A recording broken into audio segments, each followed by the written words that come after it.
Welcome back to the Goblin Sports Show. I'm Jason Glick. Alongside me is Josiah Robinson Leary and Zach Collier. And today we're talking about the 2023 NFL MVP. There are several candidates out there. Could be some repeats of some in the past, but it's going to be interesting debate. And now we're going to start with Josiah. Now, for the NFL MVP, I'm going with a guy who's gotten the MVP a few years past. I'm going to go with Lamar Jackson. He's explosive. He's exciting. And with new weapons, we're going to see a big leap in his passing game. And he already has the running talent. He's been injured for a part of last year, and now he's going to have a full season to show what he's made of again. And he's going to take home the 2023 NFL MVP like he did in 2020. Interesting here. Lamar Jackson winning it 4 years apart from his first MVP. Zach, you agree? Do you think Lamar Jackson has what it takes to win his second MVP, or are you going a different route here? I'm going to go with a player outside of the quarterback position. I think Justin Jefferson has everything he needs to win an MVP. He's one of the best wide receivers since Calvin Johnson and Randy Moss. He had over 2,000 receiving yards last year. He has a good enough quarterback to get him there, good enough team to win him some playoff games.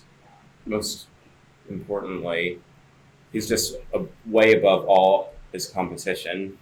Yeah, I absolutely agree. And looking at Justin Jefferson last year, Offensive Player of the Year, adding an MVP to that resume, do you think Zach he'll reach something like 2,000 receiving yards? Is that a possibility? He's done it once. He can definitely do it a couple more times, I think. Yeah, I absolutely agree. I think he's someone who is able to do that. And we actually have a caller here. It is Charlie Payne. Charlie, you're on call here. Yeah, I heard about Justin Jefferson and Lamar Jackson, but what about Joe Burrow? He's been, a great quarterback in this league, back-to-back AFC championships. So where does he fall in this conversation for MVP? All right, thank you, Charlie, for calling in. Josiah, you see Joe Burrow in this conversation at all? Another AFC North quarterback? Is he someone that you can see in the same conversation as Lamar Jackson?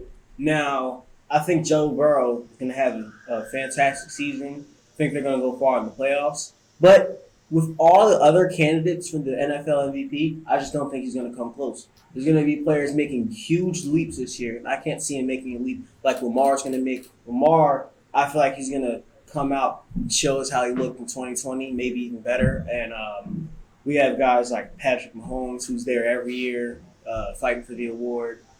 And I feel like we're going to have a few dark horse guys like a Justin Fields maybe competing for the award with a new and improved team.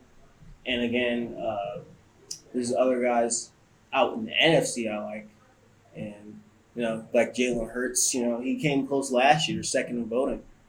And I feel like the season Joe Burrow's poised to have is just not cutting it when it comes to MVP. Yeah, Joe Burrow, he's a great situation right now. They just got Orlando Brown from the Chiefs, so the offensive line is going to be great, and they have arguably the best receiving core in the league. Remember to start with the Zach here. Do you think that Joe Burrow has a chance to win MVP as well? And if you had to pick a non-receiver or non-quarterback to win the award, would you pick Joe Burrow or would you pick another quarterback? I think that Burrow is right in the mix of things in terms of MVP race. He's got the weapons that he needs, and he's got the talent that's like a mix that most quarterbacks can only dream of. But he's definitely one of the favorites. You've also got to consider he's in one of the most complete generations for quarterbacks in years. Mahomes, Allen, Herbert, the list goes on. But I think he could definitely pull it off. Yeah, I absolutely agree with that. And I'll just add a few input from me. I think Joe Burrow is probably my candidate for MVP considering what his receiving core looks like, how the coaching improved at the end of last year with Zach Taylor really stepping it up. And of course, the defense will need time to give the Bengals a great record and possibly get the first seed in the AFC. But that's going to do it here on Goblin Sports Network. For me, Jason Glick, I thank Josiah Robinson Leary and Zach Collier for joining me. Signing off.